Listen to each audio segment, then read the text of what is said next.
Hi there, I'm Kylie Mowbray-Allen from Hello Media. And I'm Jenni Walk from Elephant in the Room Consulting, and you're tuning into Bite-Sized Business Life Podcast, the show that helps business owners get clarity and insight to grow their dream business. Whether you're launching, ready to scale, or figuring out what's next, we discuss the nitty-gritty, the hard bits, the opportunities, and the behind the scenes, and share how we've grown our own companies and helped others do the same. We're glad you're here. Hi there, everyone. This is Jenni Walk from Elephant in the Room Consulting, and I'm with my BFF, Kylie Mowbray-Allen from Hello Media, and you're tuning into Bite-Sized Business Life Podcast, the show that helps small business owners get clarity and insights to grow their dream business. Good morning, Kylie. How are you today? Great, thanks, Jenni. It's a public holiday here today, celebrating the King's not birthday, but any excuse for a public holiday is a good one. I know, we don't get us. I'm good. Ours is now like in October or something. They decided they had too many public holidays in the first half of the year in Queensland. So I'm pretty sure ours has been moved to October or some other time. So we get that holiday later. We get to celebrate twice this year and now and in October. It's very funny how we all celebrate a not birthday at different times. I remember when my mother was in the public service, they used to, I don't know if they still do this, the Commonwealth Public Service used to have an extra holiday at Christmas for when the Queen passed away. That was the reason that it was literally, it was gazetted for the kind of like, it was this extra public holiday, and it was because it was that they had a quarantine public holiday for the event that but this year they didn't do the public holiday on the Queen when the Queen passed away. So wow, it's extraordinary. It's a bit strange. Goodness me. Well, I personally think there aren't enough public holidays. I'm like, bring more of those on. I think so too. I think public holidays are a way to they should call public holidays an opportunity just to connect with family, recharge, all those things. I know for small business, having to pay stuff on public holidays is a challenge. I totally understand that. But I think when you have a break like you guys get today, you come back recharged and you get these 4 days of really great productivity because you had this 1 day of break. Absolutely. I agree. So I'm pumped today though, and you did right when you talk about coming back recharged. And I think that's a really good segue into our topic today, because it's all about what you do with those customers and how you take them on that journey with you. So our topic is 3 tips to build your customer experience strategy. So an interesting one. I taught a workshop on this exact topic last week, and it was a very poorly attended workshop, I have to say. And every time I run this one, it's for another company that I run it for or present it for, but every time it's the lowest attended of all the workshops. And every time I say, I feel like this is the most important topic of them all. It's obviously just not very sexy or glamorous. That surprises me, because I agree with you. It's one of the most important things to consider, no matter what your strategy looks like. And we're going to give you some tips today on what that might look like. But no matter what your strategy looks like, it's so important to think about what the experience of your customer is and how they interact with you, because it defines the success of your business in the long term. Maybe not the short term. You can get away with treating customers badly in the short term, but if you want a sustainable business in the long term, you need to make sure your customers are engaged through that process. So let's get down to the most important question. And maybe this is why people don't quite get, what is a customer journey or a customer experience? Well, firstly, I just want to say that you may laugh about, maybe you can treat them badly in the beginning. Dead right. But they're not going to come back, are they? No. We don't have a business if we don't have any customers or clients.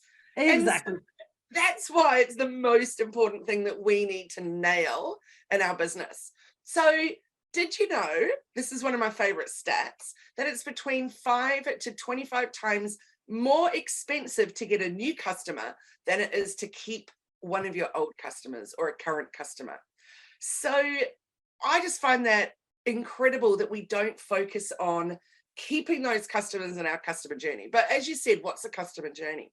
So for me, a customer journey is how they first find us or how they first watch us. So that's that awareness piece. So that's looking at us on social media. It's just when they're just first checking us out.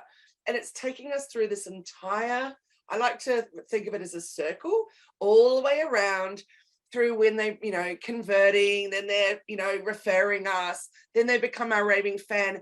And then when they're doing the referrals, that's when we're going full circle again, because that takes us back to the awareness piece with those new people that they've referred to us that never knew about us before.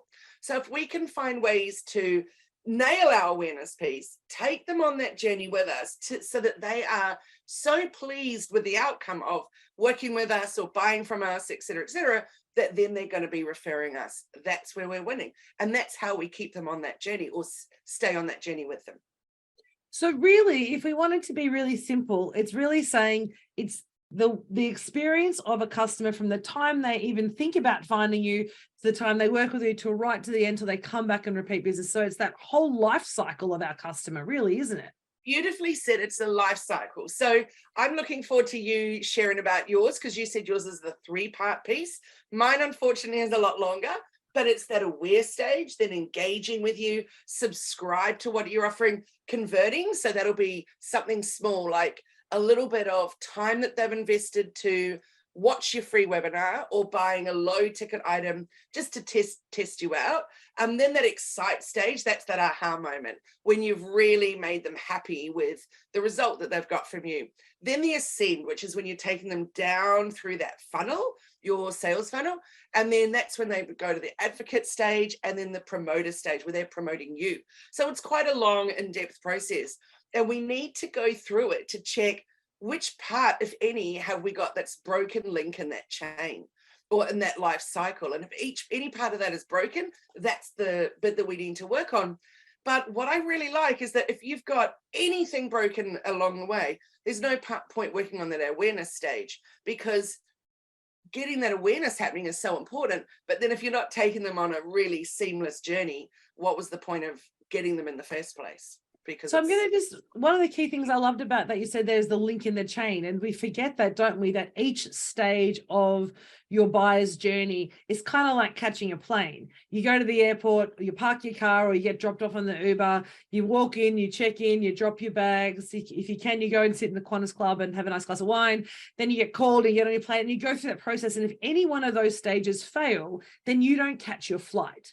So I think it's so that link in the chain is so important to understand what each of those pieces is. So knowing that the customer journey and the experience journey is so critical to make sure it's seamless experience from the time they get there right through the time that they're starting to promote you and come back as a client. It amazes me why you have no people small numbers turn up to that workshop, because it is so important to sustainable business, isn't it? I couldn't agree more. And I love your airplane analogy. That's perfect. Or the trip analogy, because even if we've nailed that whole experience all the way along, we've had that wine at the Qantas Club, we haven't had to, be strip searched, like we've done all the things beautifully, and we've even got on the plane and had a spare seat beside us, or we've got a little free upgrade, or whatever it's happened, it'll be so joyous. But then we get there and then they've lost our bags. So it doesn't matter if all that other stuff was great along the way, they've really upset us, right? With that whole losing the bags at the other end. So yeah, no matter which part of it is along the way, we've got to nail every single one of those pieces. So let's go through your 3 secrets to your framework. So what are the 3 things that you do, or the secrets behind the way that you develop your customer journey or customer experience frameworks? Well, the Hello Media one is, I know that we all should only ever work on one funnel. So that's at that ascend stage where we're bringing them down the funnel. So my awareness piece is up the top of the funnel. That's, using socials, that's doing this live video podcast with you. It's my Positive Passionate Businesswoman podcast. There's all kinds of different things that we can do up the top. It's posting on LinkedIn, giving value. It's my once a month free workshop, which is always on a different topic to help people grow their business. Because when they have invested that time to spend with me each month, that in return, they've given me their email address And then it's my opportunity to sell to them. But all the stuff I do at the awareness point, I'm not selling anything. I'm just giving them value so that they can really see, yes, I really resonate with this chick and I think I might want to know more about it. Not even necessarily that they want to work with me, but they want to know more about me.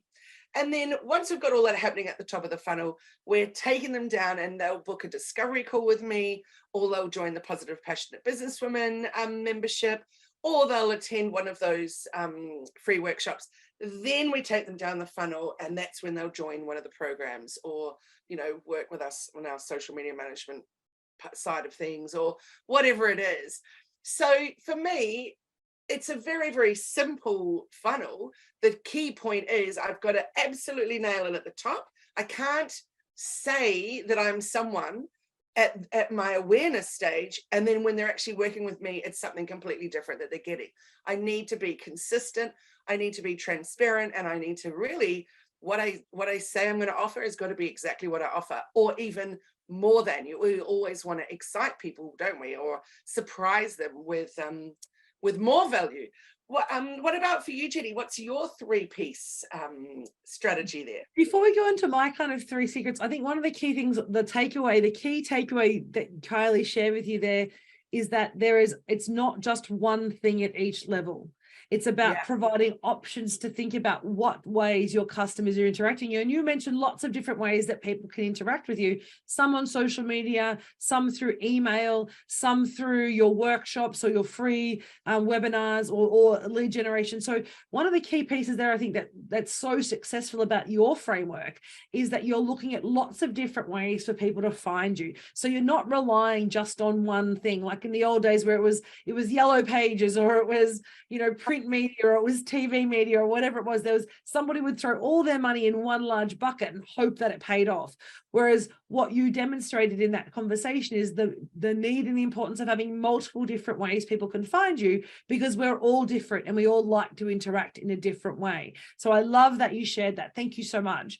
Mine is, rather than going through my kind of framework, I think there's 3 kind of key things that I think about when I'm thinking about my framework. The first one is really understanding what my customers want from me. So I think one of the key mistakes I've made over my career and in business is that I think I know what my customers want. And you do that when you first start any business. I'm a customer, I know what they want, but you don't actually stop to listen to what your customers actually need or what they really want from you. So I think one of the key pieces that's been successful in us is we understand what our customers and clients want from us as a business. So that means when we're developing those aspects at each of the levels, we're really tailoring it for them. So we were running lots of face-to-face workshops and activities, and we were finding while they were interesting, they weren't really, people were coming, we were getting small numbers, but they were coming for connection, not for the business. So they weren't coming to serve or to get what I could provide them as a provider. It was more of a community connection for them, which is important, but that doesn't really help me grow my business in that respect.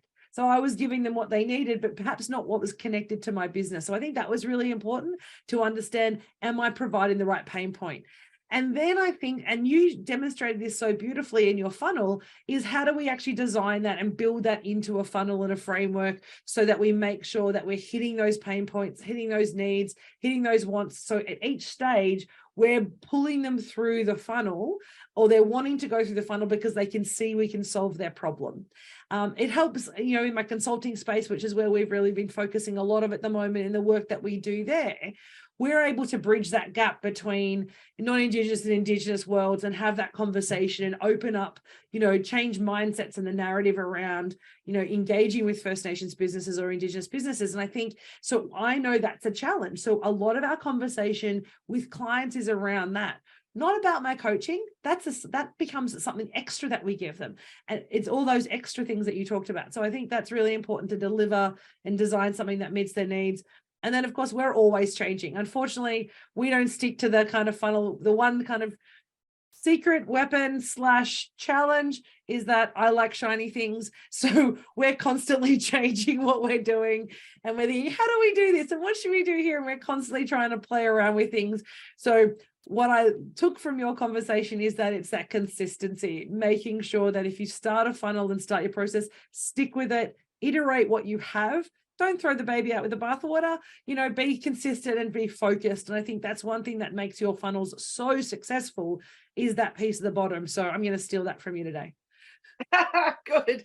I think that some of the people come to me for that discovery piece or whatever I would call, and they're saying, I'm not able to sell my big offering, whether that's a very expensive mattress topper or some extremely glorious yet very expensive original artwork, or maybe that's a course, whatever it is that they have put their heart and soul into, and they're just not selling it.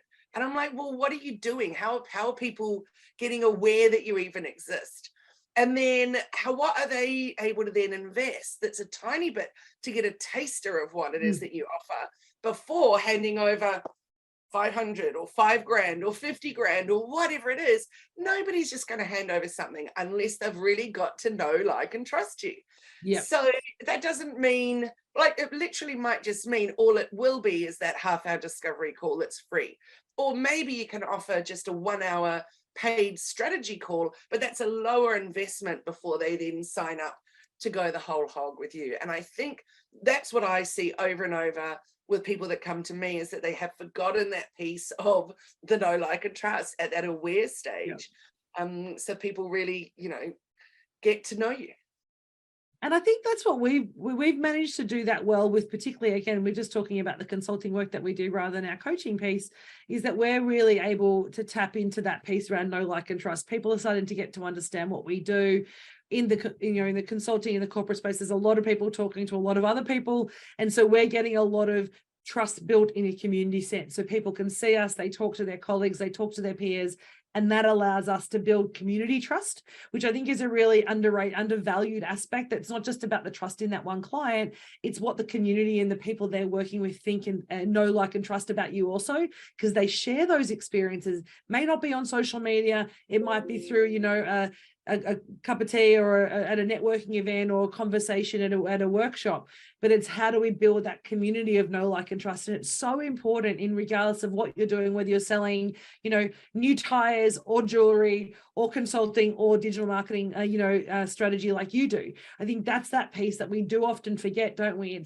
It's not just I can tell you once and you like me. We have to build that experience for them, which is why I love the term customer experience or customer journey, because it's not just about buying the ticket and getting on the plane. It's all the little bits that fit within that have become really important in the process. Absolutely. And you're nailing so much your final stage in that journey, which is that promoter piece, where people are doing the referrals to you because they've had such a great experience with you. So that's that closing loop bit. And then those new people are now aware of you, and it's what you do to take them on your journey. So that's so lucky, getting to that point, or even getting past that excite stage with that aha moment where they're like, oh, I totally get now why she charges what she does, why she has that product, why she's telling me it's the best thing since sliced bread, etc., etc. So it makes a huge difference. But one of the things that you nail so well, and I see it in your socials, I see it in your emails, is that last piece that's really critical for a really successful customer journey. And that's that personalization, isn't it? Making it really, really targeted and intentional personalization with the way that you engage your different market segments. So tell us a little bit about how you do that. In what way do you mean? Well, I think that segmentation piece, that personalizing your messages and all those different aspects, like you talked about earlier about emails and events and all the different things, you know that your clients need different things from their journey. And so you're able to personalize that so well in the emails. You're targeting particular people who through an email, this is the type of information that we want. And that because you've gotten feedback and you've done your research and you understand what your clients need there, and you know what they want from their reels or their Insta or wherever, or shorts from YouTube, all those pieces. So how did you get to the point of having that kind of understanding of personalization of your market? Because what I really had to look at is that pretty much I would say for all of us, our customers have all got the same problem. Well, for me, there's one of three problems. And so basically, I've just got to work out which problem it is that I'm addressing in the stuff that I'm putting out there and showing you that I can solve. So for example, maybe it's that, oh, well, I'm not getting visible on social media because I don't want to. I don't want to have my face out there. I don't want to, show who is the person behind the brand, et cetera, et cetera. I want my shoe that I'm selling to, sell itself, for example. I'm like, great, I understand that. So now let's figure out a way that you can get really, really visible without it being your face. But I'll tell you what, a gazillion people will come to me and say the same thing, but in different ways. So I know that all I've got to do is put this strategy in place for that one, and they will nail it and feel thrilled with the outcome. And of course, they need to put in the work, but I know that that's just one of 3 issues that people come to me with.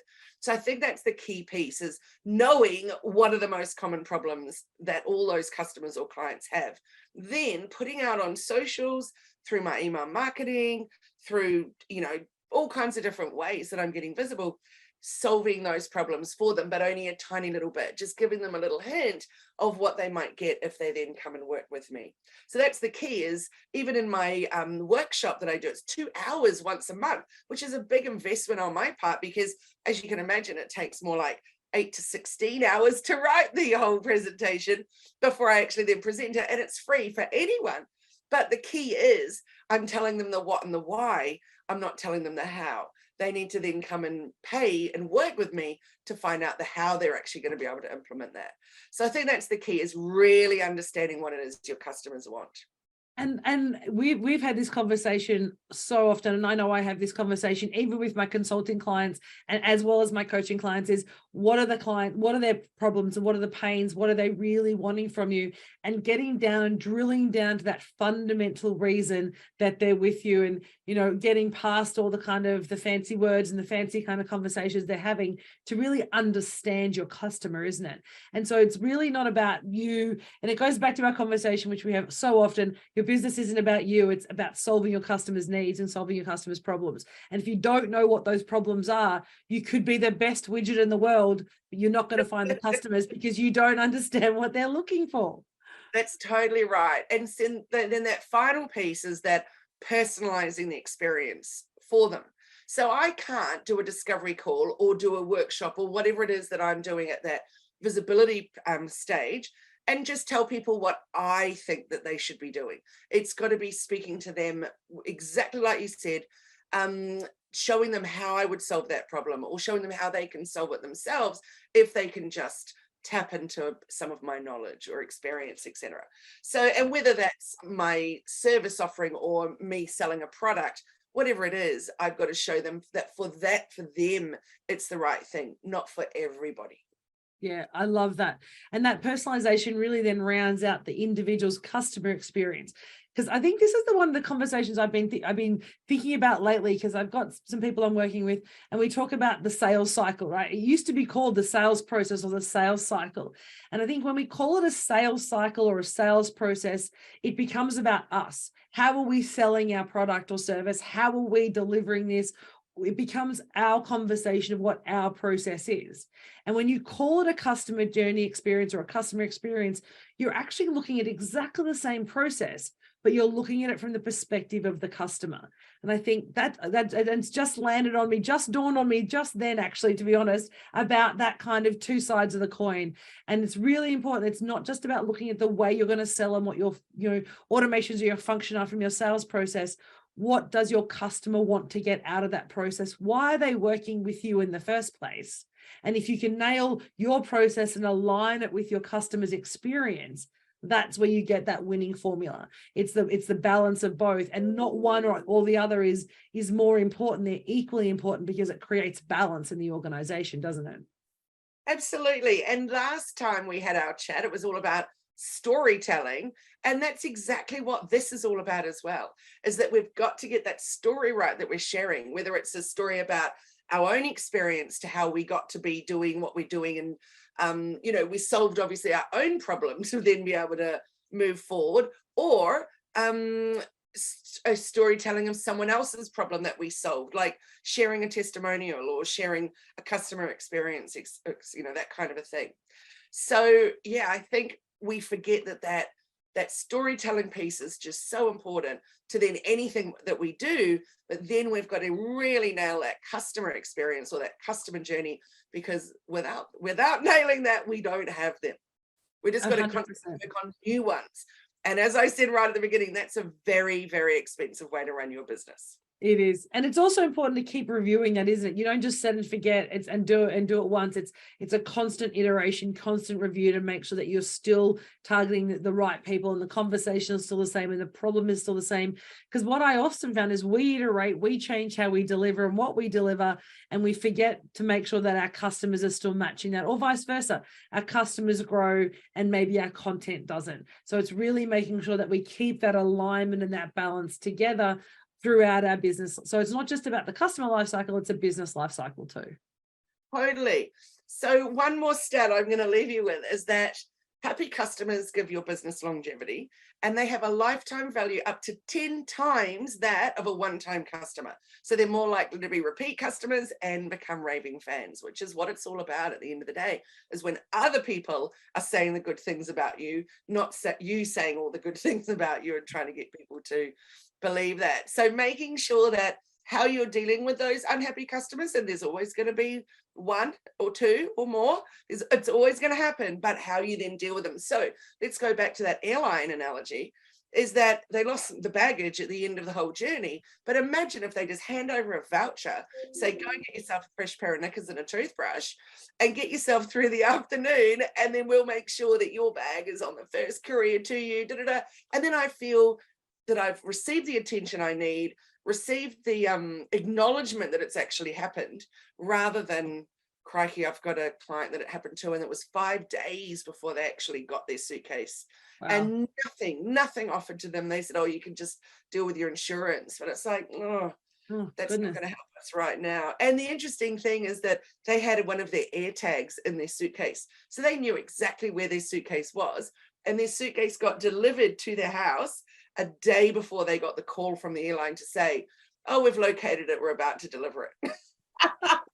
Very poor experience has lots of challenges. Yes, indeed. Yes, indeed. So, and that's and as we're talking about that memory and that experience is remembered more than the positive experience, and that's going to be shared more than the positive experiences you have, because the negative ones unfortunately do linger with us and do stay with us, and they become our point of reference. So yeah, and only 1 in 25 unhappy customers actually complain directly to you. So that's a real big problem. Instead, they go and tell everybody else. That's right. Yeah. And they create a meme about it, and then it goes on socials, and then you kind of, after that, you're kind of, having to start from scratch again. So let's just recap. So thinking about the process, customer experience, that whole life cycle, making sure we're understanding at each stage how we're engaging, how they're engaging with us, and how to make sure that we can keep them connected through that journey, so we can, as they ascend through our funnel, our sales funnel, but thinking about what their customer experience is, not just what we're trying to sell. And then you talked about that importance of making sure we had that personalized approach and that consistency. And there was one more. What was that middle one that you shared that was beautiful? I think it might have been around that excite stage with the aha moment, that if you haven't nailed that, then you can't take them any further on the journey. They have to be pleased and amazed by what you did or by how your product performed, or else you're never going to keep them on the journey. And that's why I wanted to leave with that one, because that is so important. You need to excite and amaze people so they stay with you on that journey, and then they come back and then they become your raving fans. Awesome conversation, such great tips. And Kylie, you have a heap of amazing resources in relation to sales funnels and customer experience journey. So how can people find those from you? Come and join in our next free workshop. It's on a Monday, and I can't remember, but it's probably coming up in a couple of weeks. But you can find out more just by following on our socials, hellomedia.team, or our website is hellomedia.team. How can people get in touch with you, Jenni? You can find us on Insta and Facebook, Elephant in the Room AU, or our website, elephantintheroomau.com. Come reach out, hang out with us. Send us your questions. We'd love to know what your problems, what your challenges are in your business. We're here to try and help you build a more successful, sustainable business. Mine from more business structure side and business foundations, yours from that amazing getting visible, helping people get found, and also so you can build that trust and that know, like, and trust factor, which is really going to create the best experience that you can for your customers and your clients. Thank you for everyone who's joined us today. I hope that's given you some food for thought. And I do have a challenge for you though. And like you normally do, Kylie, I'm going to throw out the challenges. Take an hour today, take 20 minutes today and actually map out your customer journey, even on a napkin. It doesn't have to be fancy, and think about all those steps your customers go through. And what are you doing at each of those stages to excite and engage them to make sure that they're moving through that experience and not jumping off or falling out of that space along the way, because that's going to make a successful business for you. And if you can do that well, then that's going to actually build and grow your business. So thanks for tuning in, everybody. Thank you, Kylie, for a fabulous bite-sized chat today. It was so much fun. Be sure to subscribe and follow us on our YouTube and also on our Facebook when we pop up, so you don't miss any future episodes. We look forward to seeing you again. Thanks so very much. Have an awesome day, everyone. Thanks, everyone. Bye. Thanks, Kylie. Bye.